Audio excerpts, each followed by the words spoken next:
Hi, Audrey.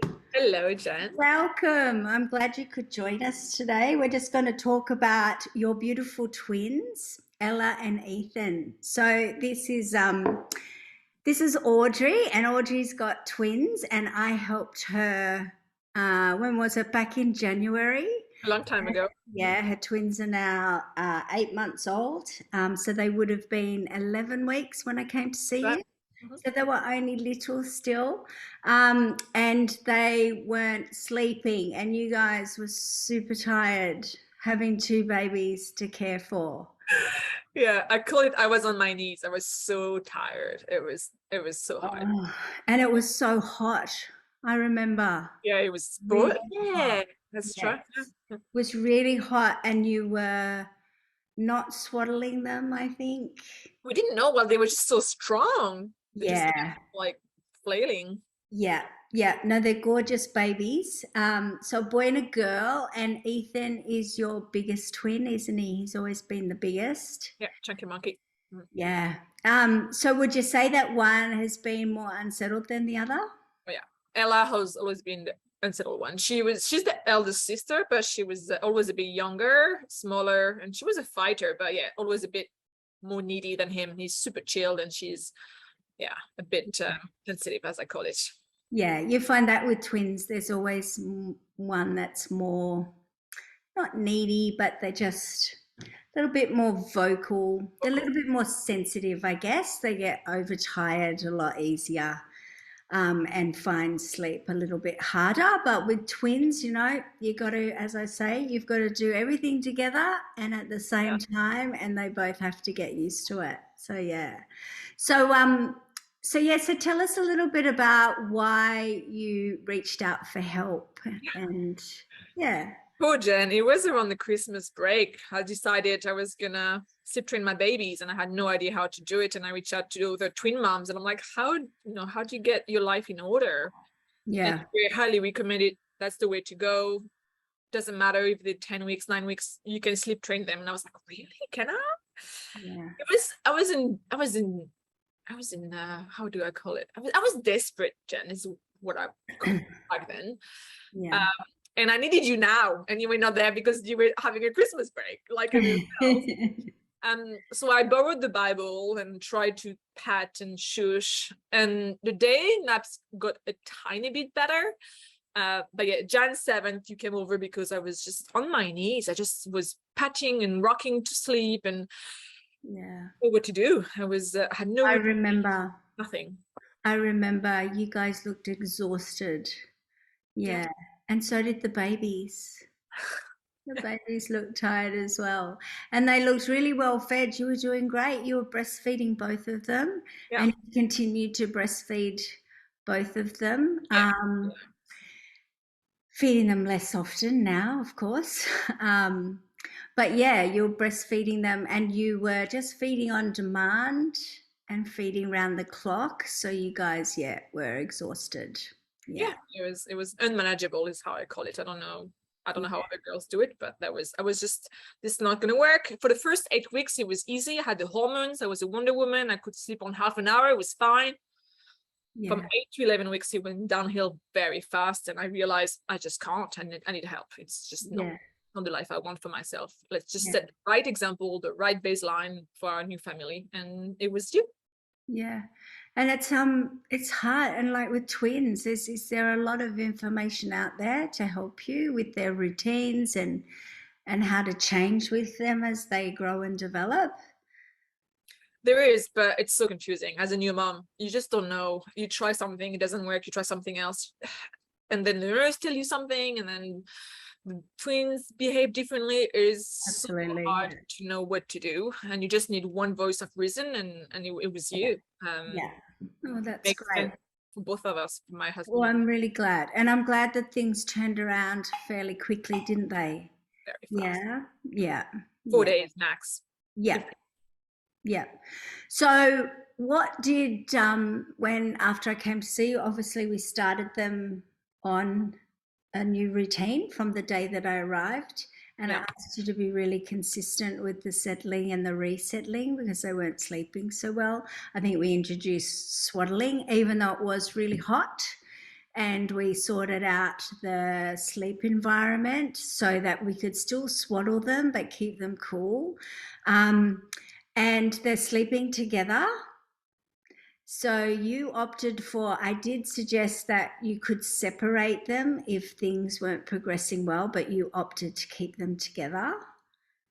I think I might have changed them into different cots a week after you came, because it was one was sleeping and the other one was waking the other one up. I was like, okay, let's Ella. cots. Yeah. Ella was waking up early in the morning. Yeah. So you did separate them. Was that for very long? Still are. Yeah, well, I mean, I think it was a week after you came. They were in the same cot, and then they started to just move, and it didn't work. And then the 2 cots in the same room worked amazingly. Right. In the new sleeping environment it's actually still the same. It hasn't changed because it works so well. Yeah. And they keep each other company. Yeah, they love saying hello in the morning and in the evening. And the miracle blankets were amazing. I had a friend, she just gave birth, and that's the gift I gave her, and she was like, oh my god. I'm like, I know. Aren't I they gave great? late. They are great. incredible. They're really good because they're kind of foolproof. It's hard to, particularly when babies are really little and young, they're kind of like they can be quite tense, and particularly when they're tired. So it's hard to get them wrapped in a muslin sheet. So yeah, the miracles are foolproof. Really are. Yeah, absolutely. So how did you feel with like settling twins together? One's crying and you can see that one's going off to sleep or trying to go off to sleep. The other one's screaming. It's hard, right? It really is. It's so hard. And I think when I talk about it, and I talk about it a lot because a lot of my friends still don't have babies who sleep overnight. Thank God I had my husband. It was a team sport because the mom's heart just wants to go and give them the boob and comfort, which makes it so worse. It's so counterintuitive. Nature, I don't know what nature did, but it doesn't work. But that's what you do. And the husband is so strong and he's like, no, let's just give it a try. And they're okay. They're fed. We love them. They have no fever. What more can we do? And that's the reason that the mom needs the husband to really remind her there's nothing wrong. And it is heartbreaking. It's heartbreaking because you've been hardwired since the day they're born, even before that. You know, it's a protection thing. It's how our babies get fed and how because they're just born a big reflex, you know.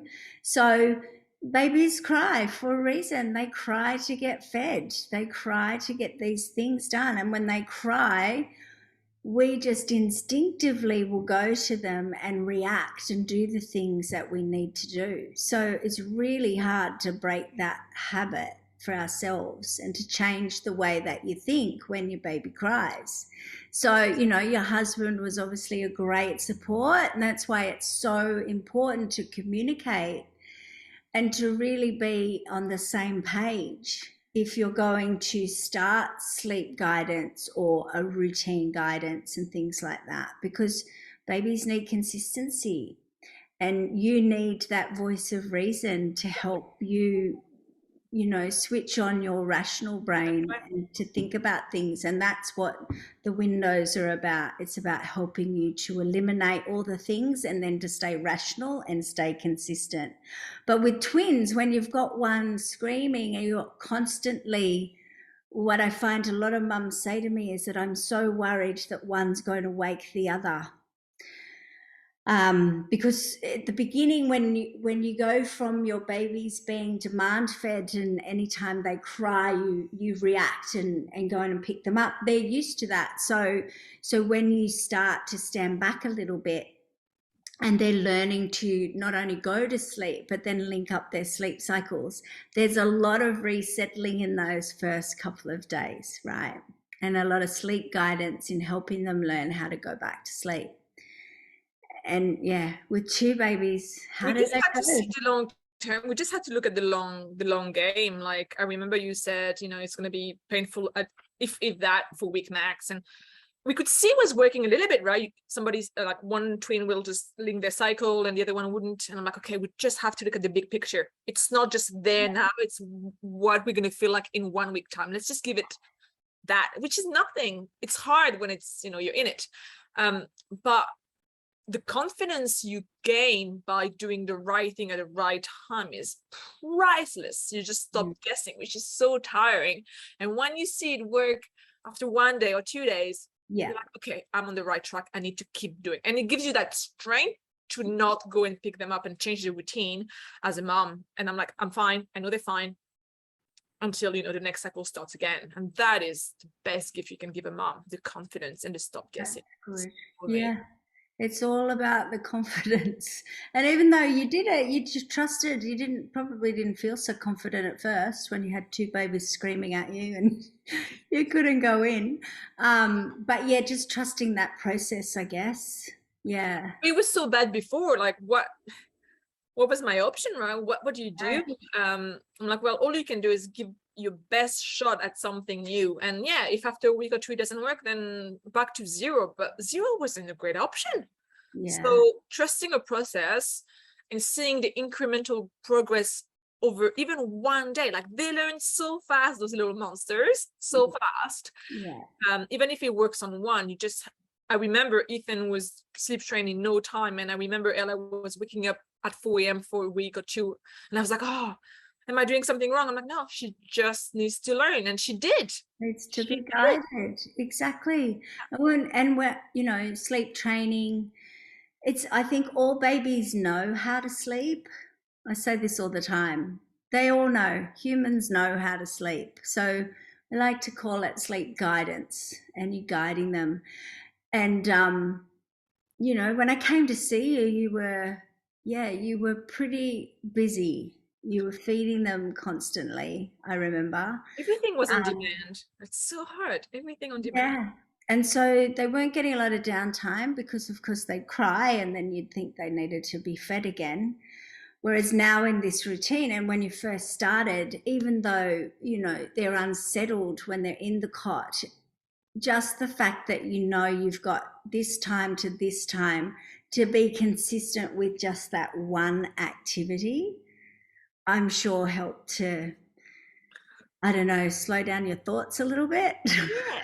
The quiet time makes so much sense. I can't believe it never occurred to me, like to just wind down before going to bed rather than play. rattle in front of people's baby's face. Like, what's the point of doing that?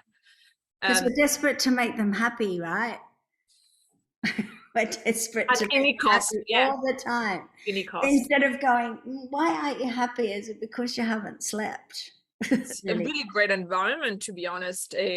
An active playtime when we just have a lot of fun, a lot of colors, a lot of noise, and quiet playtime when you just read books and sing little songs and just play on your own as well. Like, I can't be an entertainer. It's a lot of energy. And what I really like about the routine is that it teaches them to be independent as well. Like, I'm not here to entertain them. Like, I'm not going to be there all the time to entertain them. You have to learn to be on your own. Exactly. And they've got each other to play with, right? Yeah. So how did you find, like, during that they do have each other to play with? And I'm sure now that they're getting older, they're starting to really interact with one another. So, like, you know, like during the night or during their cot time and having a nap, times where they're awake in the cot, do they chat and talk to one another and then just fall back to sleep? One chats and the other one's like, leave me alone, I'm sleeping. Okay. So one is trying to get the other So one. is that Ella? Yeah, Ella's the chatter. So the sensitive one, she's just always. She's like, come on, come play. He's like, I'm tired, girl. Like, I just ate so much. I need the time. But you just stay the same though with both of them. It's their downtime. So even though she's really chatty and wants to get going, it's like, nope, it's downtime. The cot time really helped, like knowing when to take them out.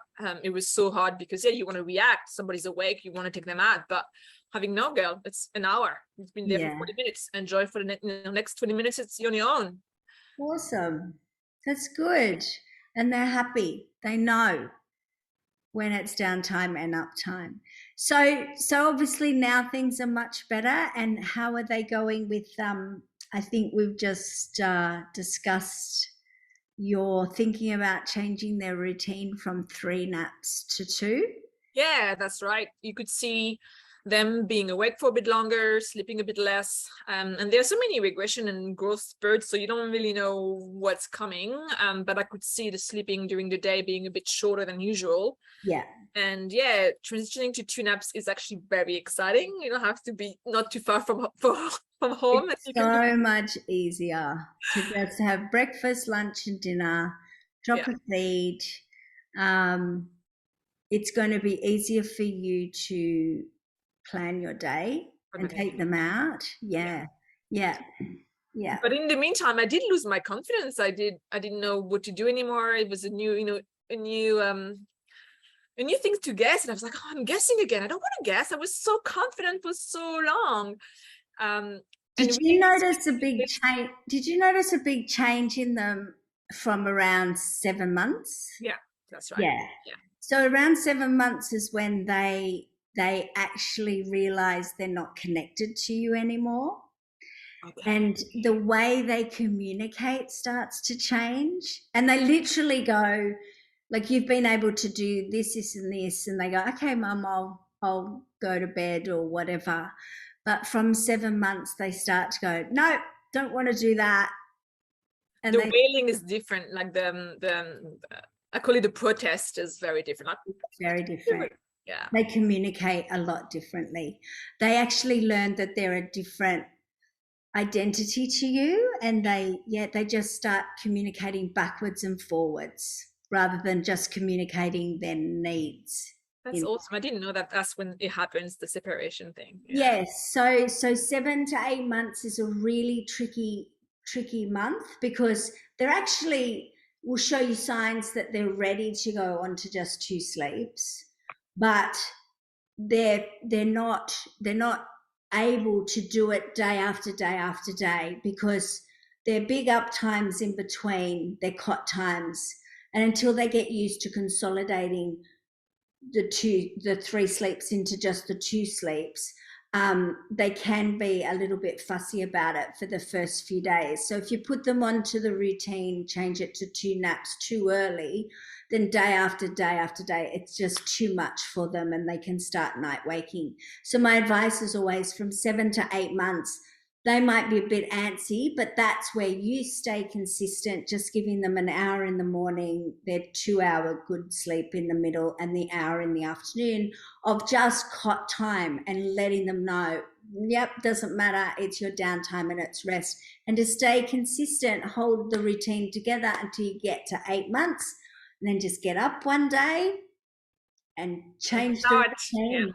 Yeah. And just like I walked into your house, you know, back in January, and you were demand feeding and, you know, rocking and patting to sleep and all of those things, I walked in and we changed it like that, and you just stayed consistent, and within a few days that's their norm.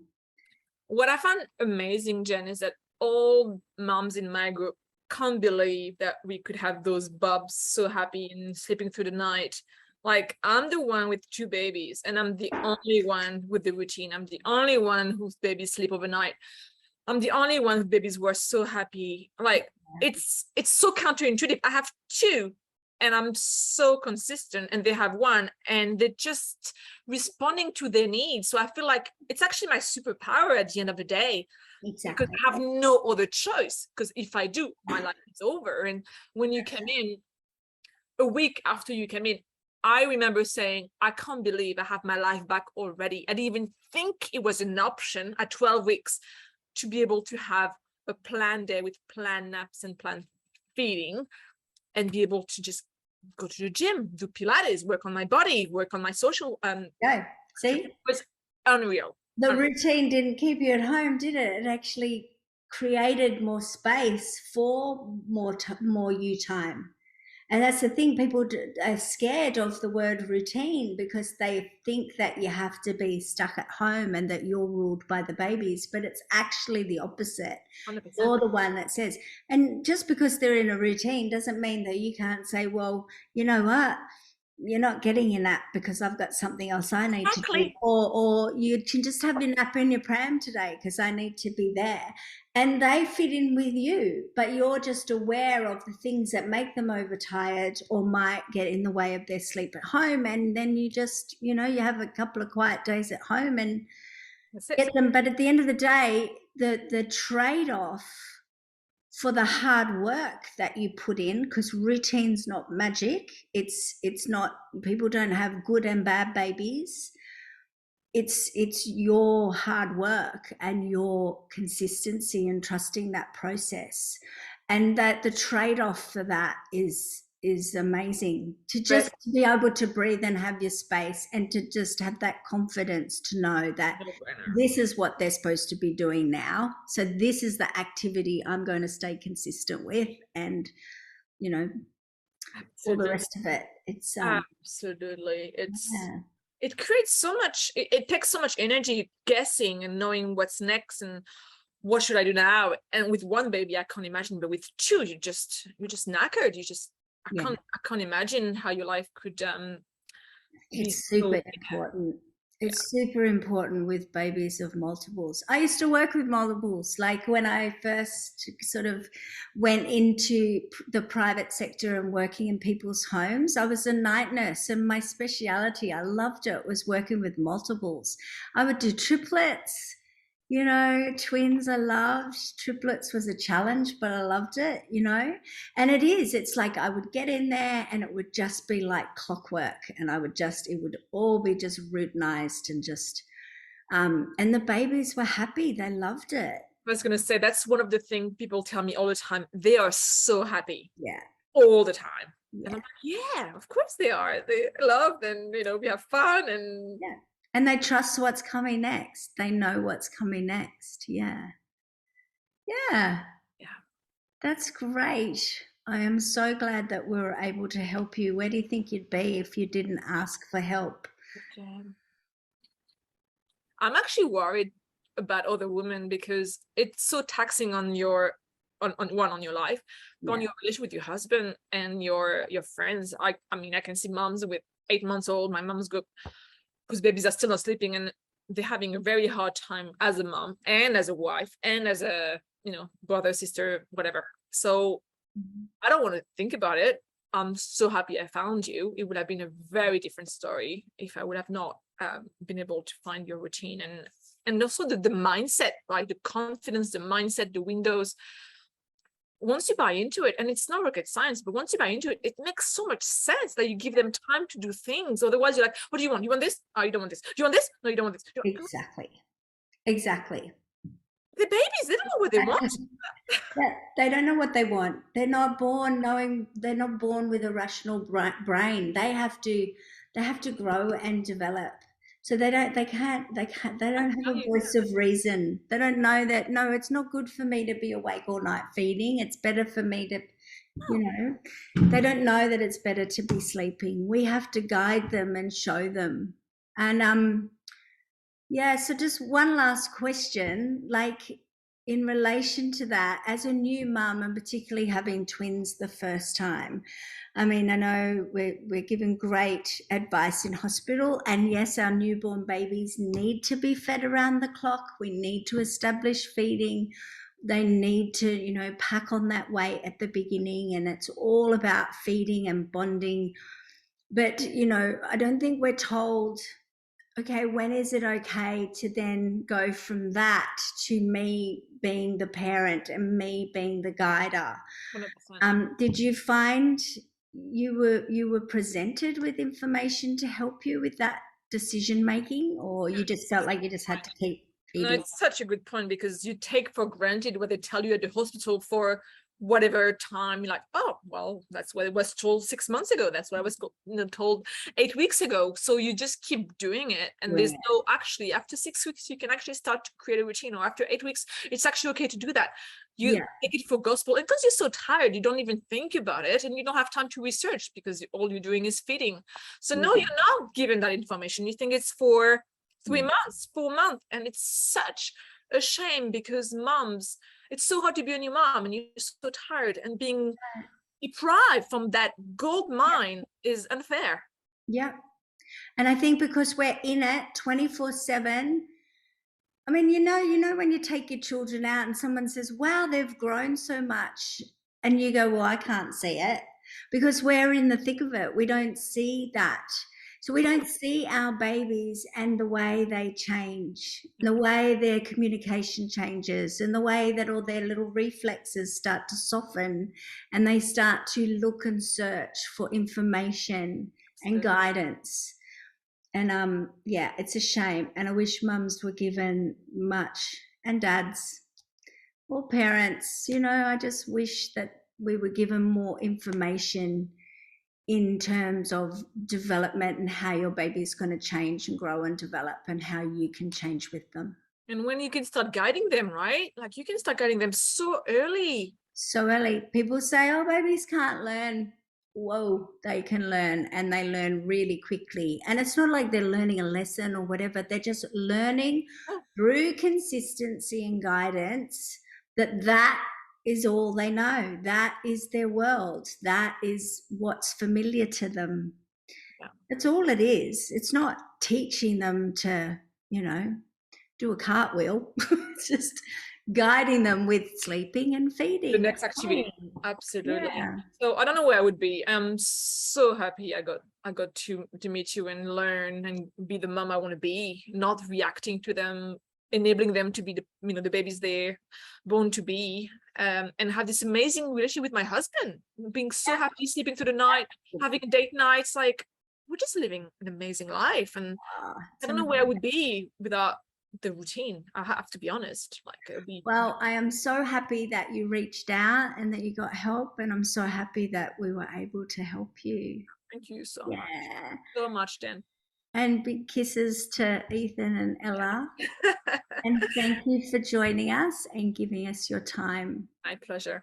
Thank you so much for your wisdom. Bye, Audrey.